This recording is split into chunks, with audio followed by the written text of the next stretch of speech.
What's up, guys? Jeff here with Protein Bros Podcast. It is a new episode, and today we have on Diana and Micah LaCerte. Super excited for you guys to listen to this one. Micah and Diana are some of the best speakers we've ever had on the podcast. They have an unbelievable way of speaking life into you. It gets deep really fast on this episode, I can tell you right now, because they've been through so much. These people are so accomplished. Micah and Diana have been through so much, and they've just led with intention their whole fitness careers, if you will. And so when they found each other, the growth that they found from meeting each other, they go through all of it. And so they've got things coming up where Micah's just written a book recently. Diana actually helped him write it as far as being the ghostwriter for the book. They have some really unbelievable news coming out in March. They have a podcast called A Few Things that's launching in January.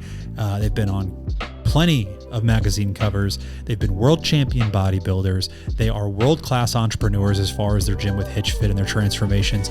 The list goes on and on and on. And we are so proud to have them on our podcast, get them to sit down. They've done so many things, and they're always moving, always getting better. And so it's just been a real privilege to learn from them. We really think you guys will get a lot out of this episode. As always, thank you for listening. Please make sure you're smashing the like and subscribe buttons. We love having you guys listening. And without further ado, let's get into the episode. I mean, I think even part of that is that, like, I wrote The Breaker. I wrote the book. Yeah, she did. So I'm his ghostwriter. But I was about to say So we hired a ghostwriter first, Yeah. and we got through the first edit, and I was like, oh my gosh, like this isn't, I can't feel my voice, I can't hear my voice at all. Right. I'm not feeling, and she knew we were just in the middle of that conference and everything else that was heavy. I was supposed to share my story at that conference, and I was really trying to push it out, like quicker than God had actually told me to do that. And he's like, you're ahead of me, I told you to go speak on stage, not put a book out at the same time. And then she got called to do that. And so it's been, gosh, how long has it been now? A year and a half that we've worked on that process. Mm-hmm. So, and it'll come out in April. Exciting, man. Yep. It was so the Breaker versus the Breaker mission. Can you help us, for our listeners specifically, tell us what the Breaker mission is? So the root of the Breaker mission is to help men that are really still struggling with shame and pain in their lives, and they're living in that silence, trying to figure out how to navigate life. And, I believe that you're most perfectly positioned to help the person that you once were. And so understanding that, I needed to get to a place of healing that was necessary to be able to speak into men in a way that could give them hope that there was freedom from that. I love that, dude. We talked about this on the first podcast, which, by the way, Luke, I need to know what episode number that is. Number 75. Wow. Okay. So over about 100 episodes ago. Wow. And so if you guys are listening now, maybe go back to 75 and listen to Micah's first podcast. Now he and his wife Diana are here to join us, and so we're going to get into a little bit more about Diana's story. But I also want to just highlight what you just said there, because I remember you getting into that a little bit in your first episode here about just simply the amount of shame that you had lived with at some point. And I'd like you to, I know this is pretty early in the podcast, but I want to dive in a little bit deeper there. Let's do it. And just ask, what was it at the root, if we could go all the way back, when did that start kind of surfacing for you? Because when you look back at your younger years, I think from a surface level, you had everything going for you, right? Yeah. No one would know how much you were suffering underneath. So it goes all the way back to when I was really little. Just to give viewers or listeners an understanding, I was really struggling. I was the boy that wanted a father. And I was the boy that I wanted a dad so bad. We had been in broken relationships. It was me and my mom only. We moved 30 times in 18 years. Like it was very unstable. All I knew was going into new homes, building new friendships, and letting them go, within a short amount of time. And so, when I was young, I ended up, my mom met an individual that came into my life that kind of played that role and was that father figure for me. But at the same time, that's when abuse started happening in my life. And, the really unfortunate thing about all of the abuse and whatnot is at the same time that this man was manipulating and abusing, and the stuff that I had gone through was happening, he was also like teaching me about Jesus. And so using this spiritual side to manipulate in a way that was horrific to a little boy. Mm-hmm. And I was extremely vulnerable. And so I had gone through just horrific things. And so, you know, in society, I think the most difficult thing for men in general is the fact that it's like, if you go through really hard traumas or really hard pains, like you think about, how is society going to handle this? They're going to think I'm weak. They're going to think I'll never get a girlfriend. They're going to think all these sorts of things that really the devil kind of puts inside of you, that is just like, it's not truth. And so I think shame in itself is probably the biggest thing that holds men back from being able to share the things they went through. Because we all went through things. Totally. We all did. Mm-hmm. But in a society that we're in, it's very difficult to share that. And so, with the Breaker Mission in general, I needed to go through my own healing. But man, I'll tell you, when you hold that for as long as I did, and it's normal how long I held it, mm-hmm. it manifests in one way or another. For some people, it's addiction, it's drugs, it's alcohol, it's pornography. For others, for me, it was because I had witnessed all of that when I was a child. I had seen so much and saw so much abuse that I didn't want to replicate what I saw, because I understood how painful that was for me. That I wasn't going to make those same choices, but what was I left with? And so for me, it was like God introduced me to dumbbells and chicken breast at 18. And I was like, I'm going to use this to balance myself out. But at the same time, the accolades and the success became how I manifested. And I was really struggling with anxiety and depression at that time, and was young and really trying to navigate, like, who do I talk to? How do I get through this? There's no way I can share what I went through. And so at the same time, I'm sitting there and questioning and going, how am I going to make it? And when you get to a level of anxiety and depression that I was at, you start thinking such deep, dark thoughts of going, I'd rather jump off a bridge than tell somebody what I'm going through, and that's how deep the pain is rooted for a lot of men, and they can't share. They can't even share with their wife. They can't share with a best friend because of just the shame and how deeply rooted that is in someone's life. How much? Real quick, are you, you brought up the fitness aspect of that. Are you saying fitness in the very beginning was detrimental to what you were going through? Like, were you using it for like disassociation, or like, was it an inferiority, complex, or kind of go into that? So it saved my life. Oh, it saved it. It saved my life, yeah. But I was using disassociation at the time. I created a false reality when I was a child for survival mode, which is disassociation. Mm-hmm. And so when I'm going through what I'm going through, I'm like, I started working out. I'm skinny. I want to look like the guys on covers of magazines. So that was still there. But it became, I think when I look at it deeper now, looking back, I was still trying to, as I built more muscle, I'm still trying to protect the 5-year-old little boy inside of me. Mm-hmm. Mm-hmm. So more muscle reminded me of armor, that I was protecting myself. Right. Mm-hmm. Because there's no way I can share what I had gone through, but at the same time, like, I'm feeling great. Mm-hmm. So you get the benefits of fitness and eating right and the discipline, which is gigantic with anyone who's gone through stuff. And so I'm getting these benefits which suppressed my anxiety and depression, which we know through research and the science of what working out and eating right does in your life. But at the same time, so much of my success came from such a painful place. Right. I was driven off of pain, not off of purpose and impact. So when that shifted from pain to purpose, my life started transforming.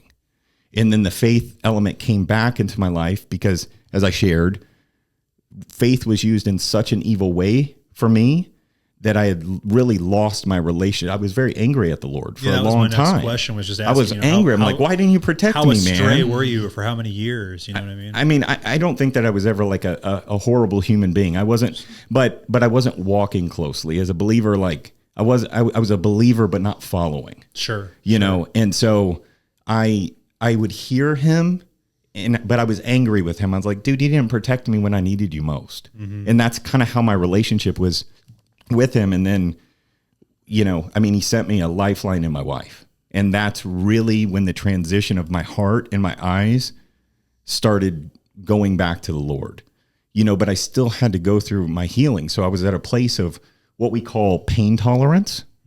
So I was able to be successful. I was able to be as good of a husband as I could be, as good of a friend as I could be. But at the same time, I was like, I still had this shame inside of me that it was very difficult to talk about what I had gone through.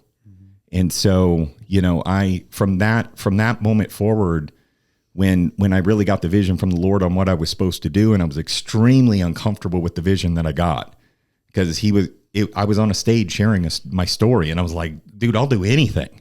I don't want to do that. And it took me 7 years, and I went into deep, deep healing with the Lord by my side, and I got to a place of freedom. I'm so happy. And so now it's about being a voice in a space that's not talked about and helping as many men as I possibly can for the rest of my life. What was the phrase you used earlier as far as like seeing yourself in somebody else? What was that? Something along those lines, like you being able to help somebody that you feel like you used to be you, if you will. So think about who you're most perfectly positioned to help. You're most perfectly positioned to help the person you once were. That's what I was looking for. The person you once were. So I'm most perfectly positioned to help the person who's gone through what I've gone through, but it required me to get to a level that I could actually help them. So we look at like alcohol. The perfect person to help an alcoholic is someone who has recovered from alcohol. When it comes to shame, I've been in this space long enough, and I understand the path that I needed to take, and I can at least speak hope and a path and tools that can be used to help a man that is also struggling. Right. Yeah. What you always say that, Jeff. What's the phrase you use? Got to know one to. You always say it. What? You can smell your own? Smell your own. Smell your own. That's good too. Yeah. Oh, like you see how someone's acting. It's like, I should know. I can smell my own. You know what I mean? It's like, you know exactly who that person used to be. Right. It's also a quote off Mallrats. I can't even say that. Mallrats, huh? Jason Lee. Oh, okay. Wow. Like, I should know. We can smell our own. Anyway, you guys see Mallrats. Come on now. Yeah. It's from Yes. 1998. It's been a minute. I know what you're talking about. I like a deep movie quote for sure. Diana, your story's, similar but different, different for a lot of reasons. Let's talk a little bit about that, because you guys found each other, I think, very much established in the fitness world, if you will, both competitors. And, it's like, you guys, you meet, and it's like, I remember the story, you told it on the first podcast, but it was at the Olympia, wasn't it? Yeah. And, it just was like bang right off the bat, you know what I mean? But there's a whole story for you from before that, and that's what we don't know. So I'd love to hear more about just kind of your walk as far as into the fitness journey and in the world. And then obviously what you guys are doing now, it's like you guys have grown together so much so since. Now you're business partners, your husband and wife, your best friends. I mean, like you guys do everything together, it seems like. We're together a lot. And so that's got its own challenges, Yes. right? And so I'd love to ask about those things too. But let's just get in a little bit more about you. Yeah. Thank you. My journey, I grew up in Vermont, so I was like small town girl and, hadn't really had the opportunity to travel that much or anything. And when I got out of college, I was like, what am I going to do with my life? Like, what would I do? Just work at Ben and Jerry's. It's like all you got. Maple syrup manufacturing. Maple syrup, yes. I live in my hometown is like the maple center of the world. Kyle It's is good, like, dude. It's good maple syrup up there. It's really good. Micah, you're like, oh, he called it. Oh, yeah. Maple Grove is in her She's town. never heard that before, I'm sure. Have you been to the ski lodge from the movie White Christmas? Oh, That's yeah. all I can think of. Oh, you know what? I haven't, but we could make that happen. Those are all the Make it happen. And then Vermont cheddar is the only other thing you guys have. We got cheddar. Yeah. We Cheddar got cheese we got there. some cheese. We got cheese. We got Cabot. We got Cabot cheese. Yeah, all we got. It's no, Vermont's amazing. And I was an athlete growing up. When I got out of college, I was like, I got an office job, and it was my first time ever doing an office job. And I was like sitting there one day, I was miserable. I absolutely hated 9-to-5 jobs, like out the gate. I was like, this isn't for me. I don't even think I worked there 6 months, but I remember sitting at this desk and thinking, like, what would I do if I could actually do what I wanted to do every single day? And I was living in Manchester, New Hampshire, actually at the time with some friends, and I worked right outside of Boston. And so every day I would drive like in horrible traffic, like 2 hours back to my little apartment that I lived in with them. And I had a membership at a Gold's Gym in Manchester, New Hampshire. And so I would just be like, that was my happy place. So I'd drive the 2 hours back, and then I'd go to the gym. And I was really miserable. I was really trying to figure out, what am I going to do with my life? And I remember being on an elliptical machine at this Gold's Gym one day, and I was like, what am I going to do? And I was like, this is it. This is where I like to come. This is where I like to be. Like, how do I work in a gym? Like, what do you got to do to be at the gym all day? And so I went to the trainers that were there, and I was like, well, how do you become a personal trainer? Like, what do I got to do to like be here? That's where it started for me. And then over the course of the next couple of years, I ended up moving to Park City, Utah with a bunch of friends for the 2002 Olympics. We decided to go be ski bums in Park City for a few years together. I got my first job at a gym there. Went and got a whole bunch of certifications. And I was there for like 3 years, and then I got my dream job as I wanted to work on a cruise ship. So I ended up getting a job for Norwegian Cruise Lines and got on the ship teaching fitness classes. I'm traveling, living the dream, but I started falling into a little bit of depression at that time. I was lonely, and now I know it's like trauma wounds from my past that were kind of resurfacing. And I started, even though I'm teaching all this fitness stuff, I knew nothing about nutrition or anything like that. And I was drinking a lot. I mean, there's not a ton of other stuff to do on a cruise ship at night when you're living there, but it's like the crew bar. And so it was a lot of alcohol. It was a lot of food. And I started gaining weight really, really quickly. And over the course of the year that I was on, I kind of started before, and over that year on the ship, like I gained probably 50 pounds or so. And this is running, fitness classes every day. So I was really sad. It was like I never claimed depression. Like I will not claim an identity for myself that the Lord does not say is true of me. So I always am very clear that I struggled with feelings of depression. I was struggling with just that loneliness and isolation, and I was filling it and coping with that with food. Mm-hmm. And I got into this really bad habit of compulsive overeating, where I would starve myself all day to punish myself for what I had done the night before. And then I would binge eat, and I would stuff myself as full as I possibly could get. And then I would pretty much just pass out because I was so full. And I was in this really negative trend. And then when I got off the ship, my little sister saw me for the first time, and she hadn't seen me in like a year, and her jaw dropped because I had just gained so much weight. And I was like in this kind of panic mode of like, what have I done to myself? What am I doing? And I had these dreams and aspirations of being in the fitness industry. I had Oxygen magazine, and I was like, someday I want to be one of these women. Like, they look so strong and they're so healthy. And I thought I thought that was such a beautiful look for a woman. But at the same time, like, I'm just doing this to my body, and I'm getting unhealthier and unhealthier. And I thought it improved slightly when I got off the cruise ship, because I didn't have the crew bar, and I didn't have access to just mass quantities of food all the time.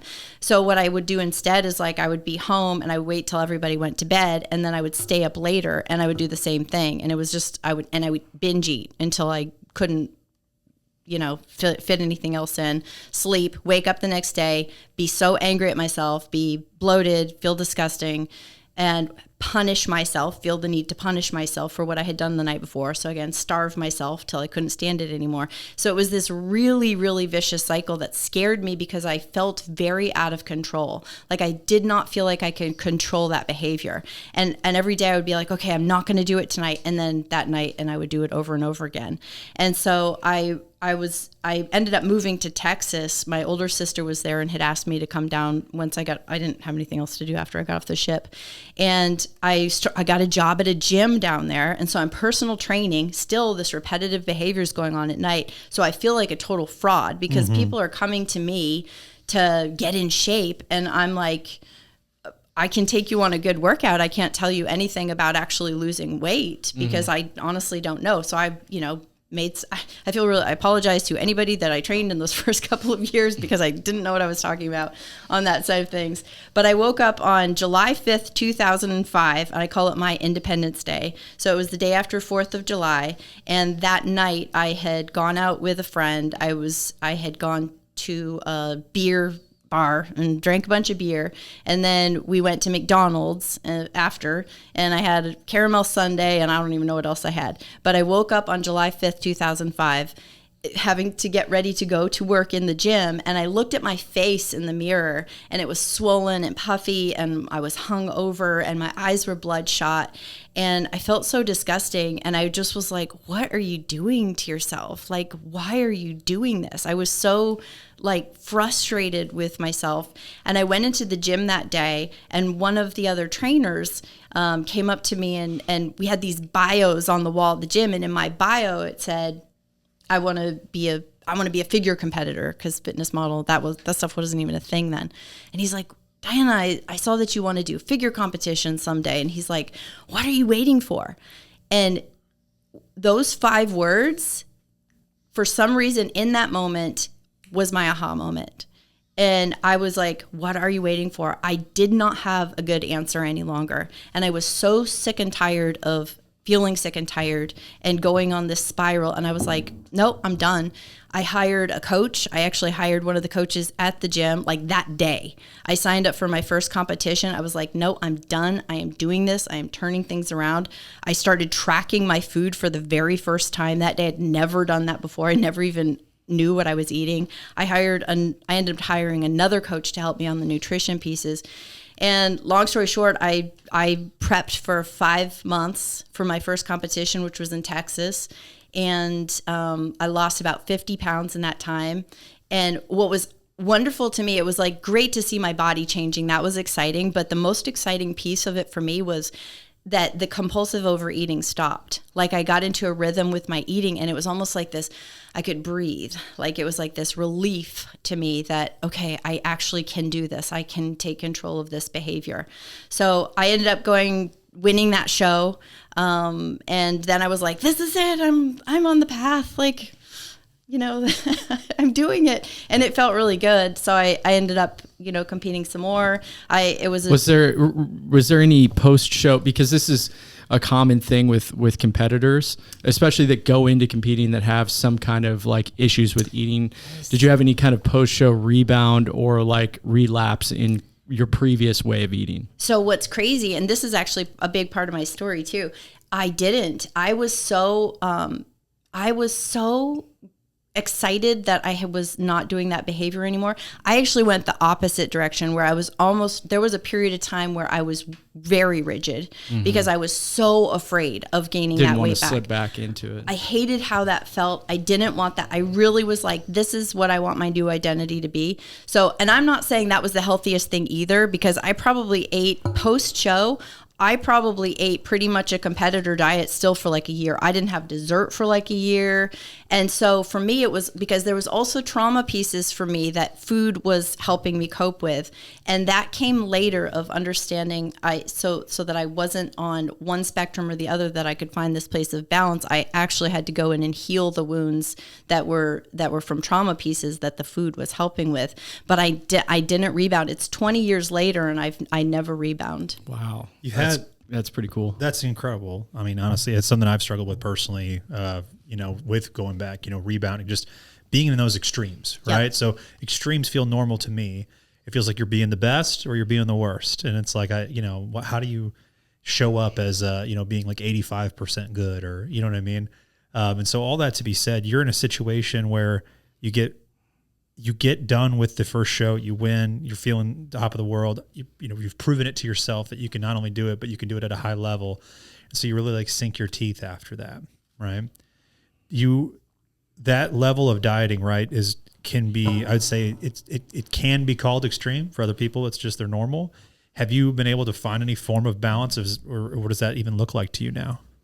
Yeah, I actually do. I call it I created my own normal. I just created a normal. And thankfully in my first shows, I actually had a coach. I don't know what, there's so many things I did that I'm like, that's so interesting that I did that, but I'm super grateful. Like one of my coaches that I worked with, if I go back and look at what he told me to eat now, it was way less than I should have been eating, but I didn't actually listen to him. He was like, oh, you know, you should only eat like 3 ounces of chicken here. And I was like, no, I think I'm going to need more than that. And so I just I followed his structure, but I actually ate more than he told me to. Almost and intuitively, maybe. Yeah, it was so, because now looking back, I'm like, if I had actually listened to what he told me to do, I may have actually had rebounding issues. Yeah. But I was like, no, I don't think that's enough. I think I'm going to eat more. And the other thing, I never, ever got judges' feedback ever. In 7 years, I never went and like asked what I could improve on. I just was like, well, if I was what they were looking for, I won. And if I wasn't, I guess I didn't. Yeah, because you won every show you Well, got I didn't on. win pretty everyone. much. I didn't win all of them. You but, won most of them. But anyway, yeah. So Micah's laughing ear to ear right now. He's like, well, no wonder you didn't ask for feedback. You got first. yeah, well, yeah. I mean, with the running joke is, you know, like people be like, dude, you're a world champion. That's amazing. And then she's like, dude, I won 2 of them. You know, and I'm like, yeah, that's true. She won 2. Yeah, but I had to create a norm. I call it creating my normal. So I don't actually measure. I haven't measured food for, I mean, to be honest, like 10 years, but I did for a really long time so that I could really understand it. But then like during those seasons of competing, I would find myself falling back more into a compulsive overeating. I didn't really gain weight because I would kind of catch myself and like balance it back out. But I understood that as long as food was filling that void for me, and this is all stuff like I didn't know this then, but I didn't understand that what I was trying to feed, what void I was trying to feed. And so as my relationship with the Lord grew, and then I understood that stuff, because I used to have the food noise, you know, food noise is like the thing now. I know what food noise is because I had it. Like I remember, you know, it'd be like you're always thinking about what's the next thing I'm going to eat. Even if you just ate, you're thinking about what the next thing is.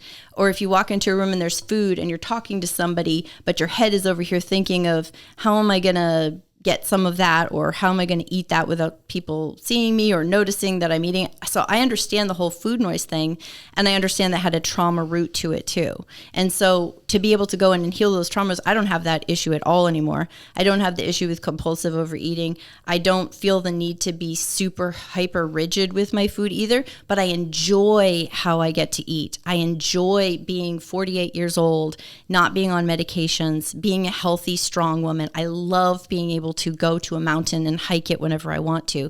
So, and I like what I eat. And so that's what I call it, creating my normal. We go on vacation and I might have stuff that I don't normally have.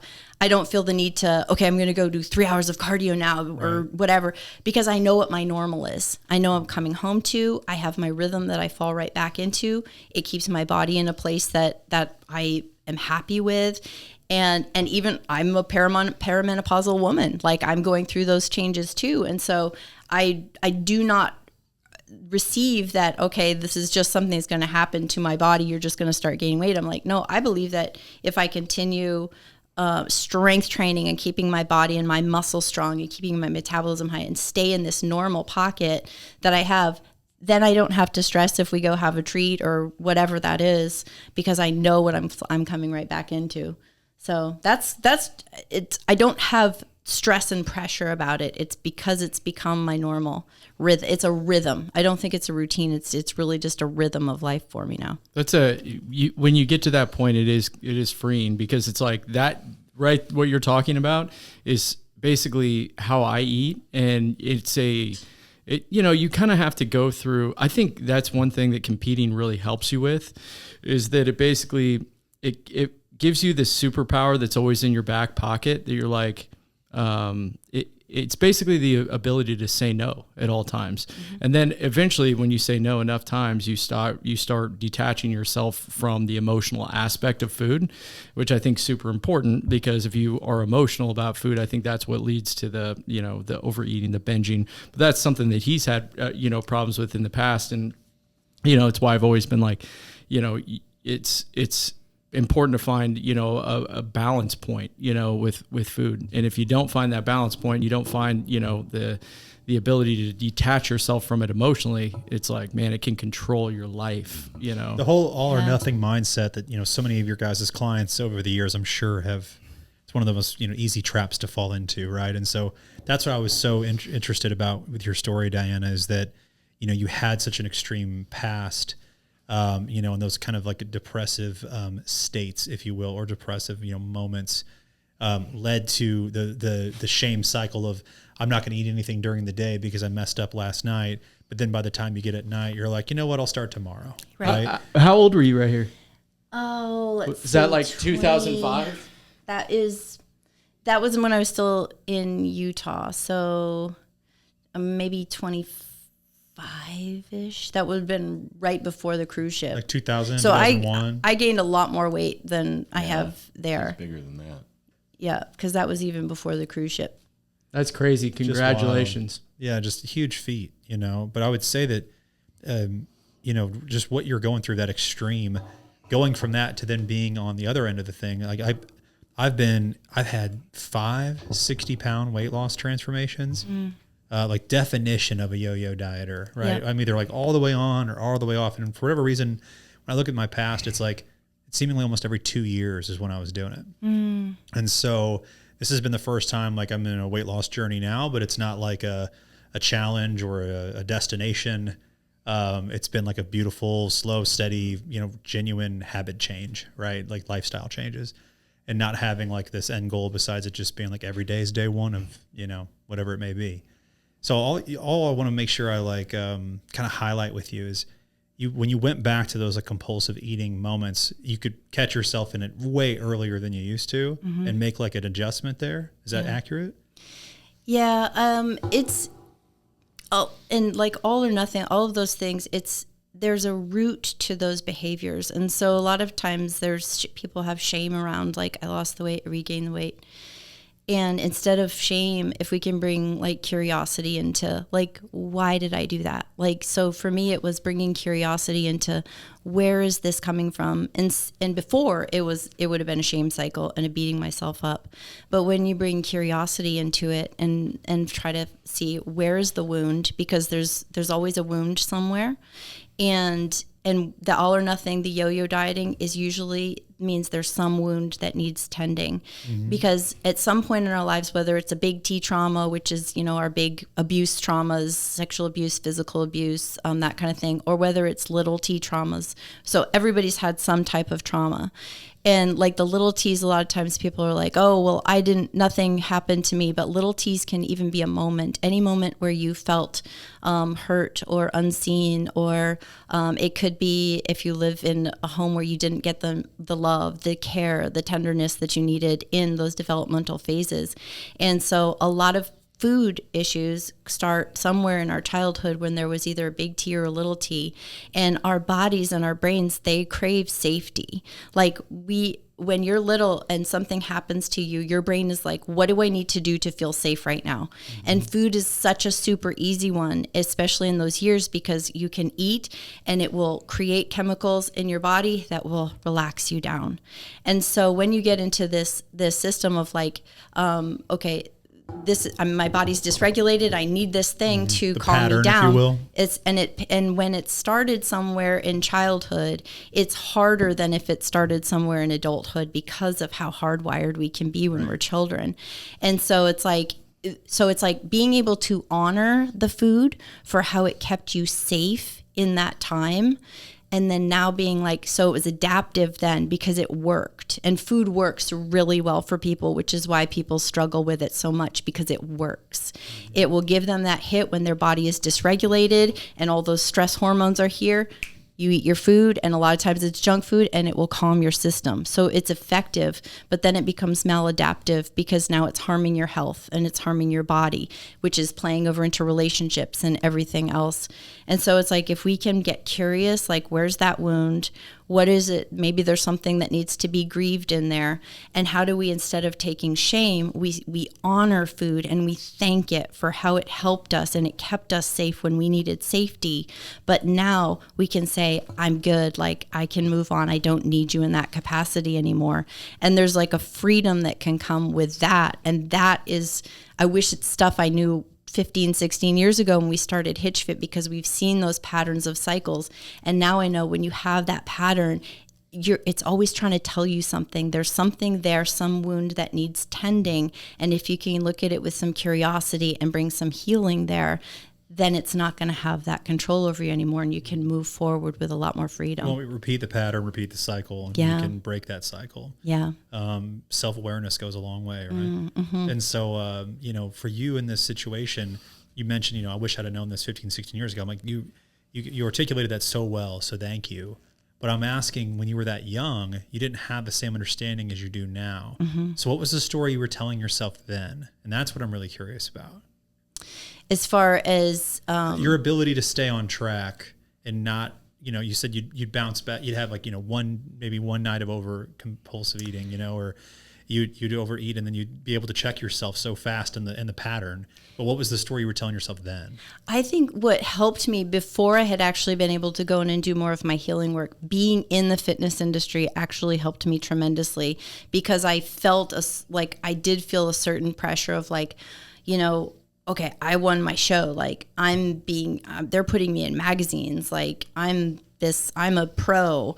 So it was stuff like that. And then also having clients come in, so I think that's why I was able to catch myself with it, because I also put this, I had this feeling of responsibility of this is your job, this is your career, this is what you're representing. Mm-hmm. And there was probably still quite a bit of shame on me then, before I actually was able to go in and do some of the deeper work. But so it was probably not a healthy thing, but It was probably fear and shame that drew me back in, because it's you're supposed to be a pro fitness professional. You're a this, that, and the other thing. And people are looking up to you, and gotta live in alignment. Were you at that point, because you had talked about this prior, at that point, were you still doing the, I don't want somebody to see me eating this, was there shame in that regard? I would say it didn't really happen that much after. I remember a couple incidences, maybe around 2007-ish or something, where, I caught myself, I was living with my sister and she'd gone to bed, and I remember there was I think it was butterscotch cookies or something like that. Sounds delicious, by the way. They were good. I'm not gonna lie, but I remember standing there and they'd all gone to bed and I was eating them, and I caught myself and I was like, oh wait, what are you doing? And then when I met Micah, I think that was having someone that lived the lifestyle with me. And then when I moved to Kansas City, it kind of I don't think it's ever happened since I've actually moved to Kansas City. So I feel like it was kind of already almost going away. And I had those moments, but then when I met him, and again, that was probably also part of this expectation of now we're this, fitness couple, and we're doing all these things. Did you guys, at that point, you guys come together, you guys are both, ridiculously successful in fitness in your own rights. Did you guys talk about any of this stuff in the beginning of your relationship? Oh, we talked about everything. I mean, we spend 20 hours a day with one another, and so But from the very beginning, you guys spent a lot of time together, right? From the very beginning, Yeah. yes. It's always been that way. Well, and so that weekend in Vegas when we met at the Olympia, and it was oh, there it is. Yep. Yeah, that was we had just met. That picture on the left was when we 318 weeks ago. We'd met each other 5 minutes before that in person, and we had communicated on MySpace, and we're shout out to these outfits too, by the way. Yes. the Micah he threw his best game out that day. Yeah, that's right. It worked. Right. Yeah. Oh, that's Total great. respect. All right, you were saying, sorry. No, so that was day one, and then I think day two we spent the whole day together, because we met and we were just going to take a picture right there and be oh hey, gotta go, and we were just. Had you guys chatted online prior? I thought we MySpace a little bit. MySpace, We talked on the phone one time, but I'll tell you, at that time, I wasn't walking really tight. I was single. I was not looking for a wife. I'm going to Vegas. There's parties to go to. There's whatnot. I was never a big drinker and stuff like that, but I like to be in that social scene. Sure. See and be seen. And then I meet her and I'm like, I like you, but different. And I always tell people this story. I knew who she was and who she was from. And I knew that it was a gift that God had given me in that moment, of all places of Vegas and MySpace, which is comical. Yeah, it's but awesome. It's like I knew it and we were inseparable from that moment on. I love that, man. You know, so like people say love at first sight, it's a lot. And I was like, it was deeper than that. It was deeper than a love. It was like, it was a connection that we had that we, you know, we had never met before. Well, and I was like, what is going on? Yeah. Like, you know, and I was almost kind of resistant to it too, where I was like, hey, dude, I'm single. I'm not hard to trust it. Yeah. You know what I mean? It's a vulnerable place to be as well, you know?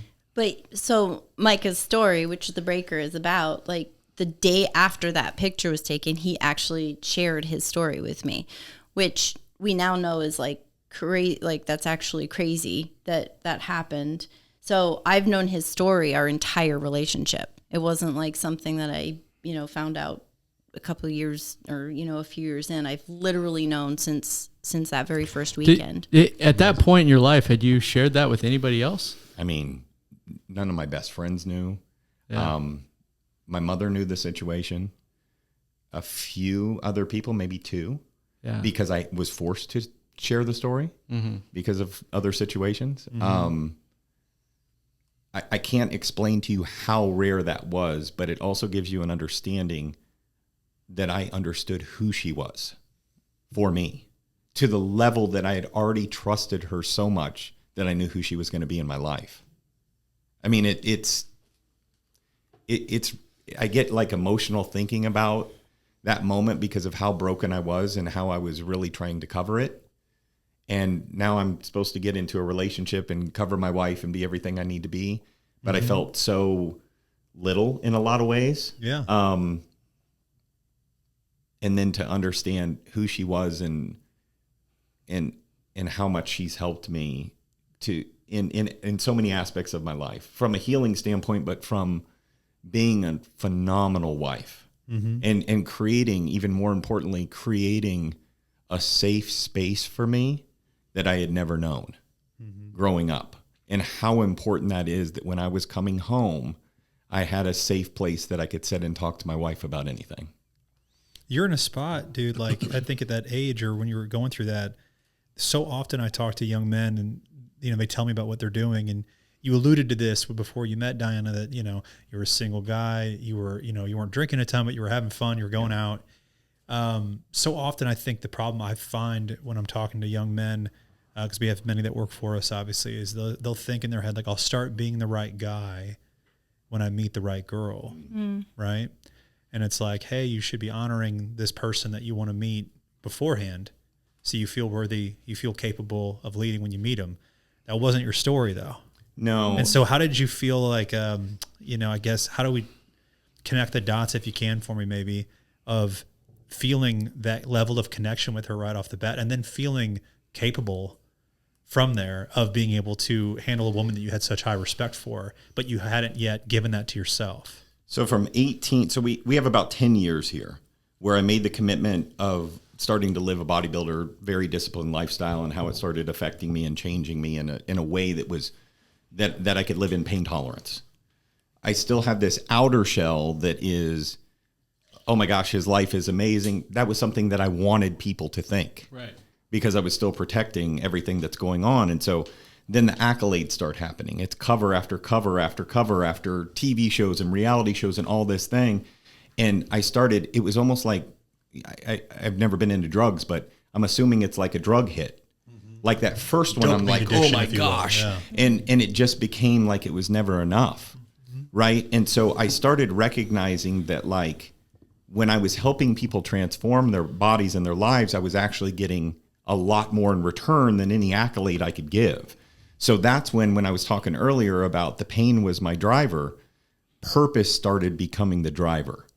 And so I was able to, as I was helping someone else transform, I was transforming myself. And so that was why I was so driven in that. So I started recognizing that there were aspects of my life that at some point I would hope that I would meet a woman that would be a great wife and I could be a great husband. I wanted to not replicate what I had witnessed and what I had gone through as a child. So I had seen a lot that wasn't good, and I wasn't going to make those choices. And so all this is kind of happening at the same time through this 10 years. I had dated and I had, and done that during that period of time, but I had never had the level of conviction or understanding or knowing as quickly as it was. Like, it was so obvious of like, I knew who she was instantly. But I was also, to get as vulnerable as I did 24 hours within meeting her, I also shared with her that I had stuff I had to work on. And was she going to be okay with that? I also explained to her that, because one of the most important questions she ever asked me happened right after we met. And she said, "Do you have a relationship with Jesus?" And I'd never had a woman ask me that. And that was also a sign of going, okay, Lord, like, I hear you. I hear you. And I was honest with her, and I said, I believe in God, but I'm very angry at God for a lot of different reasons. And she didn't press it. And then the next morning I told her. And so through that decade, I was constantly working on myself to get myself to a place to be somewhat suitable for the right woman, to answer the question. So I was constantly working on that. But at the same time, I was also very authentic that I was not anywhere near perfect, and that I wasn't going to be everything that I could be, but I would work on continuing to better myself to the place that I could be everything I could be for her in the marriage long term. That's a beautiful way of looking at it. I love the way that you describe that. I think this is a good transition into, your guys' retreats, because the Soul Fit retreats, we've talked about the amount of breakthroughs that you guys have had there. And to go back to, meeting people that have gone through similar situations and knowing how to help them. I know, Diana, you just mentioned you got through a 19 woman retreat, and you guys have had retreats that have gone up to, 80 plus people. You've had them at 40 plus people, but you feel like this wheelhouse of, 19 to 25 or so is just the perfect wheelhouse where things can stay intimate and everybody is getting, curated attention, if you will.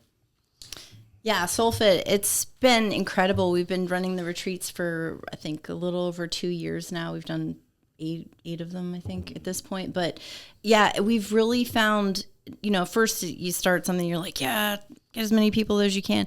But what we really wanted to create was a place where transformation could happen, and we would have more space and time with people to help them with those breakthrough moments in awesome places where, we're going to incorporate fitness and we're going to incorporate community and all of those things that people are really craving.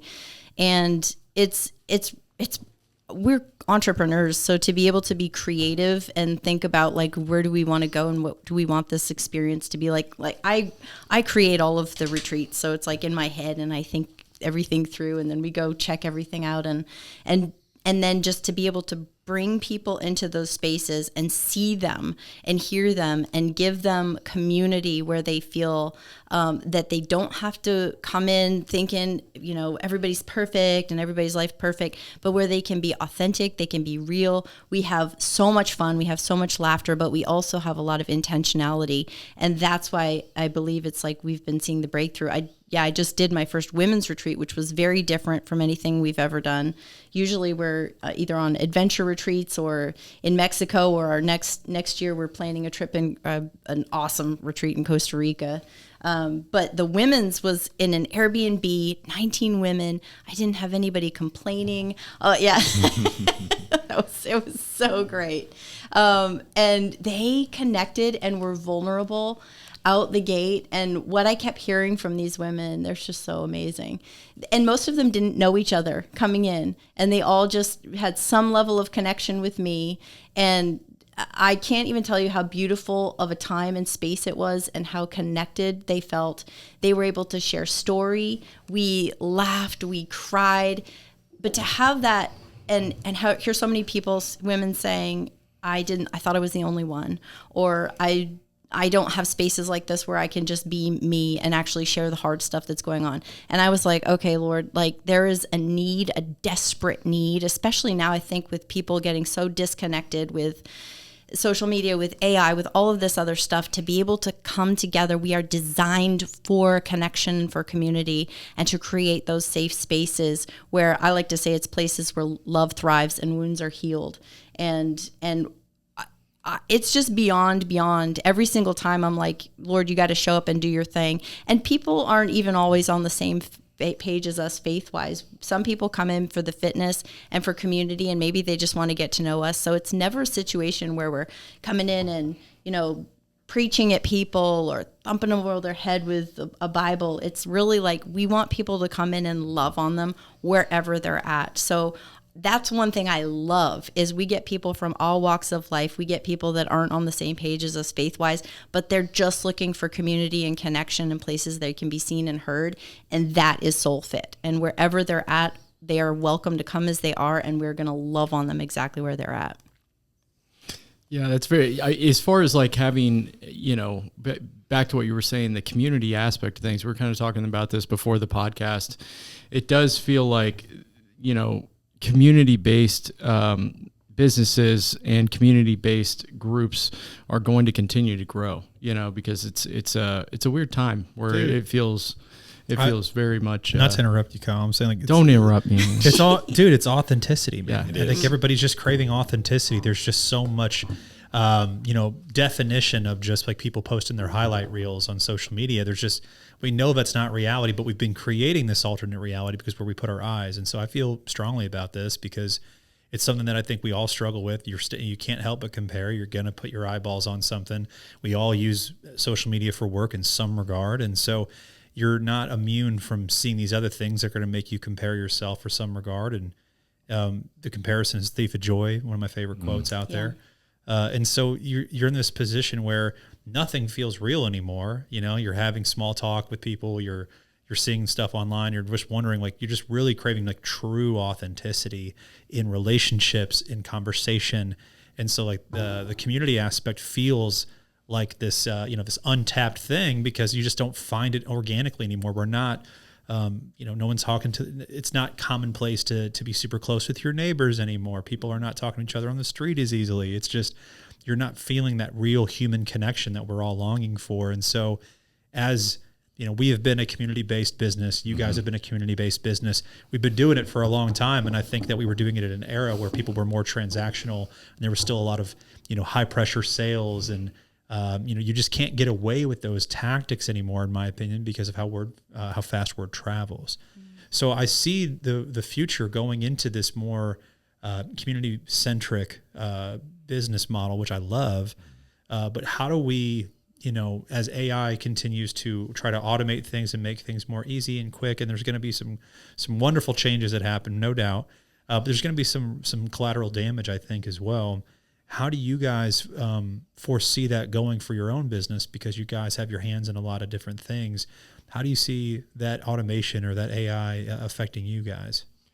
Yeah, I think being able to use AI for the positives within our business is important, as far as being able to get content and ideas and whatnot. But the thing that makes you unique and one of one is you.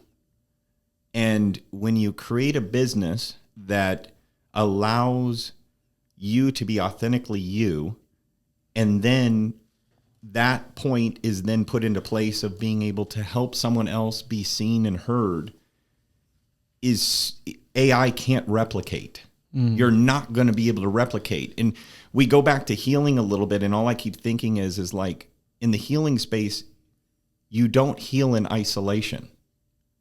It gets worse in isolation. We heal in community. And there is a lot of brokenness right now. There's a lot of people suffering in silence. Community is the most important thing right now. A good quality community. We keep healing, and we're small scale, but we keep hearing the same thing over and over. I've never seen anything like this. I've never been a part of anything like this. That makes me feel special and good, but it also breaks my heart because I hope people replicate what we're doing and build it all over the world because people need to be healed. People need to have a place that they can open up, that they can share, and AI cannot replicate that. we are one of one, and we have the opportunity to pour into people in a way that is so powerful that you get to see someone else go through their own healing. Man, yeah, so well said. As far as what's next for you guys, you had a handful of things. You have obviously, or some stuff we can't talk about Yet. So, but we certainly can tease it. Yeah, and there's some exciting news, some cool coming. stuff on the horizon. Some very cool things coming for you guys, and that's going to be out early next year, even before the book launch. Yes, yeah. So right around the March time of 2026, we're going to have something that is nationwide. Mm-hmm. That will allow us to impact on an even larger scale. Exciting. And so that's really good. The book comes out soon after that, which is that mission and the book behind that. And then we have our own podcast that's going to be launched next year that we've been working on. We've been very public about that. So. Season one. Season one. I like the seasons. What is the name of the podcast? The name is A Few Things. Okay. So it's a few things, and it's real conversations from our story to yours is essentially what the motto is. And so we're going to dive into all aspects of pillars of life, from the tough stuff that you need to talk about to more of the fun stuff, and all the aspects of pillars of life, of how to sometimes I don't believe in true balance. That's impossible. We go through ups and downs and lefts and rights, but trying to get all your pillars on place.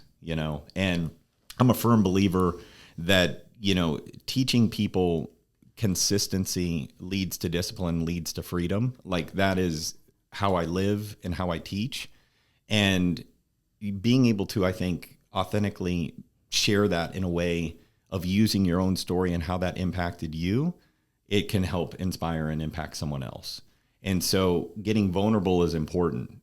Being authentic and open is important. This goes back to the community piece and being able to open up a space for people to share, or on a podcast and being open and being able to share and getting vulnerable to a place where it's like, man, that dude went through what I went through, and I'm still living in the space that he was living in 15 years ago, and I don't want to live here anymore. I can't hold this anymore. It's too heavy climbing this mountain, and so I think that in itself gives us this drive that is like, there's a lot of people suffering, and we're going to do our part.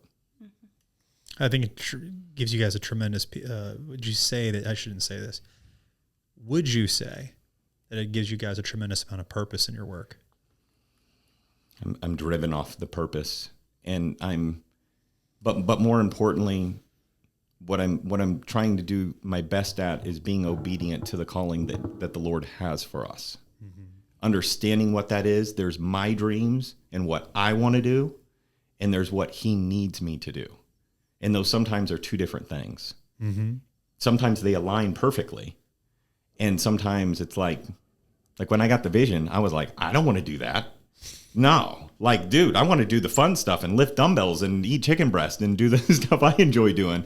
And he's like, I need you to go and be a voice in a space that's not talked about. He's like, I've gotten you this far. I need you to be a voice. I'm like, okay. That's going to be tough, but I can handle it. But I can handle it. I'm with you. Yep. Well, man, that's beautifully said. You guys, such a delight to get to know you better, hear your stories more. Excited for this podcast to be coming out next year. We would say it's going to be in January. Yeah. A few things. We'll launch in January. A few things in January. Okay. The book in April. And then a really fun, exciting announcement that we'll have later on. A big secret. And after that's out, we'll have to have you guys back on and talk through the fun of the making of what that was. Yeah. Mm-hmm. Yep. Sound good? That sounds great. All right. How can our listeners find you guys easily? I think the best place is hitchfit.com. And then the book is actually available now if we're in pre-launch. It's in pre-launch. So Amazon or the Breaker Mission. The Breaker Mission, if someone wants to. It's the breakermission.com. Mm-hmm. Breakermission.com. Very cool. Yep. And so we'll be in pre-sale until April, but the pre-sale is actually a really important part of the equation. Pretty cool ghostwriter part of it, from what I hear. Yeah. There was only one person that could write the book, and it was her.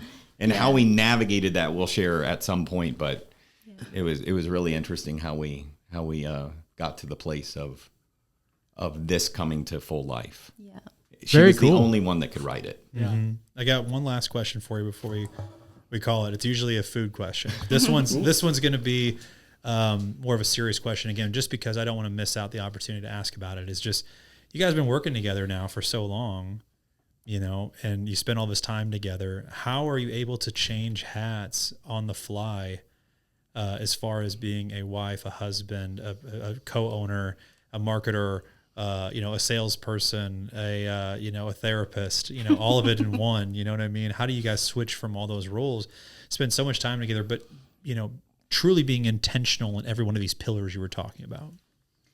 Yeah, I think the one thing that we've been very intentional of is taking time to rest together and play and be playful and have date time together. You know, a lot of that stuff you just said gets like mushed. It's like mush. Like it's all mushed in. But then we're like, okay, now we're going to go do something fun and playful.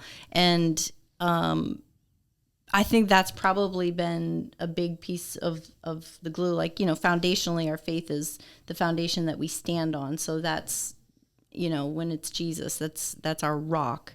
But as far as just life in general, I think it's because we do get bogged down with a lot of, you know, this and this and this and this, but it's being able to take time to play and appreciate each other. And I think one other aspect that I think is important is, and this is great for the viewers, is take time for yourself that's non-negotiable every single day to help yourself become your best self so you can be your best self for everyone around you. Yeah. Like, I can't lift my wife up if I am not lifted up myself. And so my choices are bigger than, and my why is bigger than just me. It's that I need to be everything I need to be for my wife, for the soul, for SoulFit, for Breaker, for all these things. And so I'm thinking about the choice I'm making now and how that affects my future all the time. You know, and that's discernment, that's wisdom that we gain over a period of time. And so waking up at 3 a.m. or 3:30 in the morning to get my cardio in, to get my prayer in, to get my schedule. I'm a very scheduled person. That schedule and those non-negotiables allow me to be everything I need to be for the people around me. Yeah, that's with good. you. And you guys say that's so great. So excited for you guys. So happy for you guys. And we're so happy that you guys came on today. Thank you guys so much for coming back on. And it was great hearing your story for the first time. Oh, thank you guys. This was fun. You guys are awesome. And I tell people before, this is like my favorite podcast ever. We've been on a lot of them. You guys do a great job. Thank you, Thank man. you. The same authenticity you guys try to have, we try to have as well. And not scripted as best we can, and just try to truly, you know, hear out the real stories behind everybody we talk to. And sadly, even though we've talking over an hour, we didn't get to bring up your calves one time. And I'm sorry. King of Calves is over 220,000 followers. King of Calves. 220K, largest in the world. How could we not? If you are still in a period where the King of Calves is the most important aspect of this podcast, make sure to follow the King of Calves. King of Calves. Awesome. The #1 calf influencer in the world. Let's go. It's a thing now. It's a thing. It's a real thing. Show it on the screen, Luke. Let the YouTube see it. Dude. It's a real thing. It's a real thing. Yeah, dude. Look at those Wow. OG calves. So since I built a calves book, I didn't realize you had such skinny calves back then. 13-inch to 19-inch now. Wow. Did you have a do-rag on? No, I had a hat backwards. Okay. But I had the Iverson Georgetown jersey. Way cooler if we called it a wave cap. Yeah. I mean, and you can use your wife, and put her on top of a donkey calf race. Yeah. So, God dang, I mean, it's brother. I used an insecurity and a pain and turned it into purpose. Amen. And I mean, that's what it was. And then I also knew, I was like, what is the biggest weakness in the fitness world? Calves. Yes. Really. And what do people say? Yeah. It's genetic. Yeah. And I go, well, length and insertions is genetic, as it is with every muscle. But to say that you can't build your calves bigger just tells me that you don't understand calves. Right. That's right. Right. And you're putting them at the end of leg day for 2 sets. Right. And look, my calves won't grow. It's genetic. And I'm like, then you pull your socks up high to make it look like your calves are bigger. I get it. Mm-hmm. So I call them out. Who was the bodybuilder that was King of Calves? King of Calves. No, King there of Calves. there was a bodybuilder that was like, if your calves are small, maybe you should stop squatting first and start doing calves first in your workout. Well, Arnold used to do like 6-7 days of calves because his calves were underdeveloped. Yeah. He had great length, but his calves were underdeveloped. Samson just talked about that too because his calves were underdeveloped and he started training 5-6 days a week. Lee Haney was very similar. Yeah. people train calves like they train triceps, and calves are very different. They're very resilient. Right. So you have soleus, you have a gastric, you gotta train. Like, look, My at that. God. Like, that is ridiculous. And look how, I mean, Unbelievable. his gastric knees are crazy. Those just look like two sacks. Just, you know what I'm saying? Yeah. Those are just looking like a couple of tea bags. That's unbelievable. That's not Arnold's, are Is they? that Arnold? No. Can't Who be is Arnold. that? No, Arnold didn't. That's also probably just it some was- doctored photo, dude. I mean, it's That looks Arnold. like Lou That's- Ferrigno more than That's Arnold. like 26-inch calves right there. Here's a good question for you, Mike, and I got one last one I have to ask, because this is actually, I think now, Luke, you can confirm, but I believe our most watched clip of all time is the Hani Rambad best. So if you were to build your perfect Olympian per muscle group, whose muscles are you putting on what? You know, you're building your own perfect Olympian. And I want to say, Ronnie's back. yep, I think he said Ronnie's back as well. Ronnie's back. I mean, Arnold's chest was so ridiculous, and just the fullness and the structure of his chest. I know he wasn't as conditioned as some of the guys now, but Also what just the Hani said. Yeah. He said Arnold's chest as well. I mean, biceps. I think biceps is easy in my head. What's yours? I mean, Arnold had amazing biceps too, but I mean, the guys that have like double peaks, it's just like ridiculous. You know, they have the short heads, the insertions are like. I think I know what Kyle's going to say too. So I want to guess, who would you pick? What's your guess? Yours is No. Let Micah finish. Let Micah finish. Micah is doing this. Sorry. We cannot hijack Who's his biceps? Who's Micah? biceps? I mean, Flex had great biceps.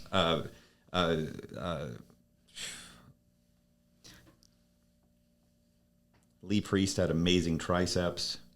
We'll take Lee Priest triceps. Okay. Biceps. Dude, I don't know. Who's yours? He's going to say the GIF. I was gonna say, yeah. He's got, dude. And honestly, so Phil Heath. when I was Yeah, thinking Phil of this, Heath's I'm peaks. thinking of the entire arm. So I'm not just saying biceps. Yeah, because some of these guys, I mean, Kai has like crazy peaks too, Right. and you're like looking at, you know, from a judging standpoint, you know, I think Phil had the ability to compete with the guys in the 90s. Right. Like, the bodies are slightly different now. If you're looking at total conditioning, these guys like Dorian, these guys Jay and Ronnie, and like, it was freakish how conditioned they got and how big they were. Right. You know, and I love the guys now, Derek and all the guys, you know, but it was just like they were all training together or training the same type of. we can't cut this short though. You got legs going. And we got, obviously Micah's calves. Yeah, well, yeah. Keeping your calves. Just Yeah. because I went from 13 to 19, Come that's on, impressive. Yeah. Oh man, quads. I mean, you always see the names of Platt, and you know, I mean, he had such, but his quads were so overpowering to some of his other features on his physique. Gosh, conditioning and quads. I mean, These are difficult questions. Ronnie had amazing legs too. Massive legs. I have a story about Ronnie too for another time. I want to say Hani said Ronnie's legs, by the way. Ronnie had, I mean, man, flexing that year that him and Ronnie were so close, his body was so freakish too. I'm trying to think legs wise. Flex would be my shoulders. Yeah, his shoulders were. Just had like Size of the first time I Mount like the Rainier. most bubbly shoulders ever. You're just like, holy crap. Oh man. Sleep on it, you know. Yep. Yep. Give back. You know what? I like Give it 24, as far as you know? legs go. Cutler had amazing quads. I was gonna too. say Cutler, But I remember Ronnie and him next to one another. Ronnie just had this like Ronnie just had this where I think that was the year that they were really close. Yeah. And he does his stomp, Jay does his stomp, and you're like, oh my gosh. You know, and wow. Jay looks more conditioned in his legs slightly there, but it could be. I mean, look at that's look how long Ronnie's quads are. yeah, That's crazy.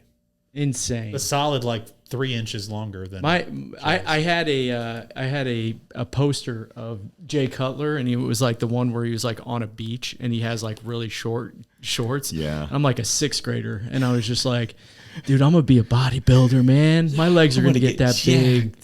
That's why I like Jay's legs. This is like back in 2001, 2002. Kyle had this in his room. I did. I would have. I did this small little show in Kansas City, and the winner got to go out to eat with Ronnie Coleman. Oh, that's cool. Oh my God. And so I won. Yeah. And so I get to go out. We go out to the Bristol, and I'm there before him. And I remember going to the to the lady at the front. I'm like, "Hey man, is this really gigantic dude come in yet?" And she's like, "No." And he walks in, and he's in like full off-season 310-pound Ronnie, and he's exactly my height. And I'm in good shape at that point. And I just remember, you know, he's super nice. Ronnie's such a nice dude, and he's eating. And I'm like freaking out because I'd never seen someone that big. Yeah. And he's eating, and every time like he puts the fork up, and he ate like 10,000 calories that night. I was about to say he spent $700. And his bicep there, just kept getting bigger and bigger. It's like exploding. And I was just like, dude, I'm so sorry, man. Like, and he's so cool. He's like, it's okay, man. You know, he's just used to it. But I just remember going like, no matter how jacked you think you are, there are people that are way more jacked. There's Ronnie Coleman. Yeah. And then there was Ronnie Coleman, yeah. You know, and we had such good conversations. What an awesome guy. And he truly, authentically loves working out. Yeah. You know, to a place where it is a part of his identity, and, you know, and he's been a huge inspiration to a lot of people. Yeah, it's very awesome. Very awesome. Ronnie. Great stopping point there. You guys are awesome. We appreciate you. We'll see you next time. Thank you guys. Thank you.